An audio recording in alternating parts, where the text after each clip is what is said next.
ವಿಶ್ವದಲ್ಲಿಯೇ ಅತ್ಯಂತ ಹೆಚ್ಚು ಬೆಲೆ ಬಾಳುವ ಅಣಬೆ ಯಾವುದು?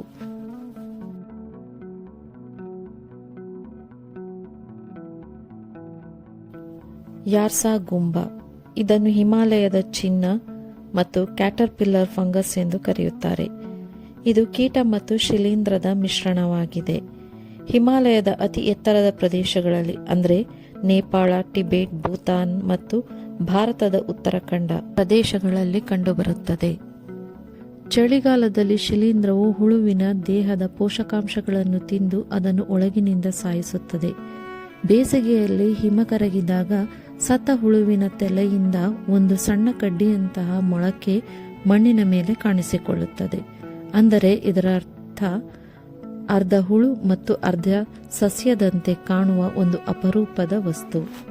ಅಂತಾರಾಷ್ಟ್ರೀಯ ಮಾರುಕಟ್ಟೆಯಲ್ಲಿ ಇದರ ಬೆಲೆ ಪ್ರತಿ ಕೆಜಿಗೆ ಅಂದಾಜು 15 ಲಕ್ಷದಿಂದ 60 ಲಕ್ಷ ರೂಪಾಯಿಗಳವರೆಗೆ ಇರುತ್ತದೆ. ಬಣ್ಣ ಉಂಟು, ಆದರೆ ಬಣ್ಣಗಾರನಲ್ಲ.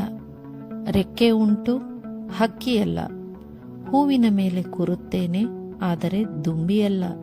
ಹಾಗಾದರೆ ನಾನು ಯಾರು?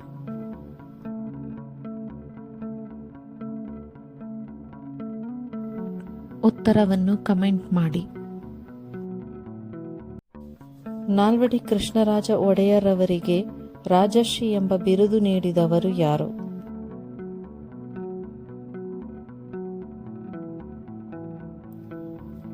ಮಹಾತ್ಮ ಗಾಂಧೀಜಿ. ಕೆನ್ನೆಯ ಮೇಲೆ ಡಿಂಪಲ್ ಉಂಟಾಗಲು ಕಾರಣವಾಗುವ ಸ್ನಾಯು ಯಾವುದು?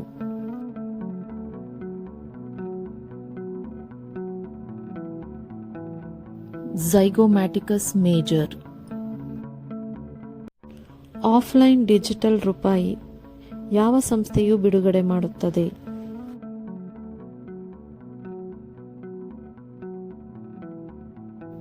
ಭಾರತೀಯ ರಿಸರ್ವ್ ಬ್ಯಾಂಕ್. ಸಿಬಿಡಿಸಿ ಅಥವಾ ಡಿಜಿಟಲ್ ಕರೆನ್ಸಿಯು ಕೇಂದ್ರ ಬ್ಯಾಂಕ್ ಆದ ಆರ್ಬಿಐ ಹೊರಡಿಸುವ ಕಾನೂನುಬದ್ಧ ಡಿಜಿಟಲ್ ಕರೆನ್ಸಿಯಾಗಿದೆ. ಆಫ್ಲೈನ್ ಡಿಜಿಟಲ್ ಪಾವತಿ ವ್ಯವಸ್ಥೆಯಲ್ಲಿ ಉದಾಹರಣೆ ಯುಪಿಐ ಲೈಟ್. ಹಣವು ಎಲ್ಲಿಂದ ವರ್ಗಾವಣೆಯಾಗುತ್ತದೆ?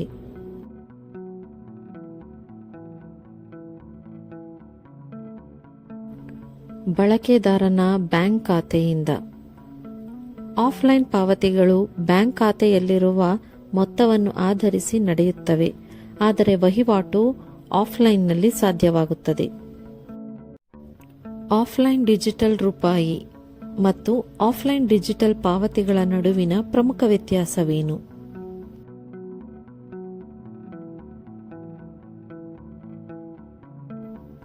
ಡಿಜಿಟಲ್ ರೂಪಾಯಿ ಒಂದು ಕರೆನ್ಸಿ, ಡಿಜಿಟಲ್ ಪಾವತಿ ಒಂದು ವರ್ಗಾವಣೆ ವಿಧಾನ. ಈ ರೂಪಾಯಿ ಹಣದ ಡಿಜಿಟಲ್ ರೂಪವಾಗಿದ್ದರೆ ಯುಪಿಐನಂತಹ ಪಾವತಿಗಳು ಹಣವನ್ನು ವರ್ಗಾಯಿಸುವ ತಾಂತ್ರಿಕ ಸ್ಮಾರ್ಟ್ ಫೋನ್ ಮತ್ತು ಇಂಟರ್ನೆಟ್ ಇಲ್ಲದಿದ್ದರೂ ಸಾಮಾನ್ಯ ಫೋನ್ಗಳಲ್ಲಿ ಹಣ ವರ್ಗಾಯಿಸಲು ಬಳಸುವ ಕೋಡ್ ಯಾವುದು? ಆಪ್ಷನ್ *121##06# *100# *99#.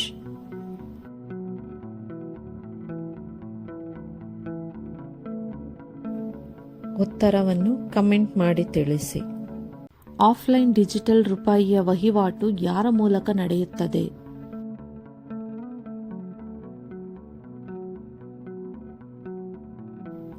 P2P ಅಥವಾ ವ್ಯಕ್ತಿಯಿಂದ ವ್ಯಕ್ತಿಗೆ.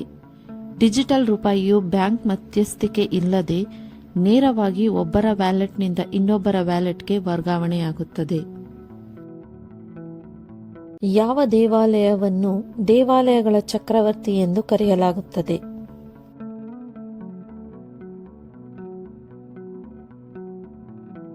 ಇಟಗಿಯ ಮಹಾದೇವ ದೇವಾಲಯ. ಇದನ್ನು ಕ್ರಿಸ್ತಶಕ 1112ರಲ್ಲಿ ಕಲ್ಯಾಣ ಚಾಲುಕ್ಯರ ಅರಸ 6ನೇ ವಿಕ್ರಮಾದಿತ್ಯನ ದಂಡನಾಯಕನಾಗಿದ್ದ ಮಹಾದೇವ ಎಂಬುವನು ನಿರ್ಮಿಸಿದನು. ಇಲ್ಲಿನ ಶಾಸನಗಳಲ್ಲಿ ದೇವಾಲಯಗಳ ಚಕ್ರವರ್ತಿ ಎಂದು ಈ ದೇವಾಲಯವನ್ನು ಸ್ಪಷ್ಟವಾಗಿ ಬಣ್ಣಿಸಲಾಗಿದೆ.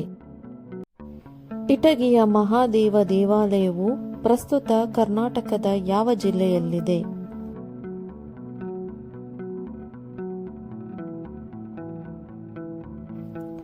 ಕೊಪ್ಪಳ. ಇಟಗಿ ಗ್ರಾಮವು ಕೊಪ್ಪಳ ಜಿಲ್ಲೆಯ ಯಲಬುರ್ಗಿ ತಾಲೂಕಿನಲ್ಲಿದೆ. ಇಟಗಿಯ ಮಹಾದೇವ ದೇವಾಲಯವನ್ನು ಯಾವ ವಂಶದ ಆಳ್ವಿಕೆಯ ಅವಧಿಯಲ್ಲಿ ನಿರ್ಮಿಸಲಾಯಿತು?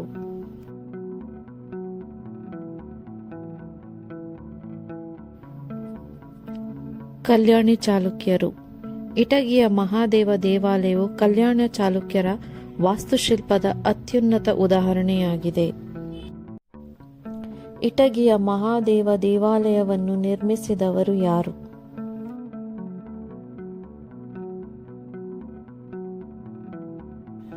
ದಂಡನಾಯಕ ಮಹಾದೇವ. 6ನೇ ವಿಕ್ರಮಾದಿತ್ಯನ ಸೇನಾಧಿಪತಿಯಾಗಿದ್ದ ಮಹಾದೇವ ಈ ದೇವಾಲಯದ ನಿರ್ಮಾತೃ. ಇಟಗಿಯ ಮಹಾದೇವ ದೇವಾಲಯ ನಿರ್ಮಾಣ ಪೂರ್ಣಗೊಂಡ ವರ್ಷ ಯಾವುದು? ಆಪ್ಷನ್: ಕ್ರಿಸ್ತಶಕ 1112, ಕ್ರಿಸ್ತಶಕ 1200, ಕ್ರಿಸ್ತಶಕ 950, ಕ್ರಿಸ್ತಶಕ 1000.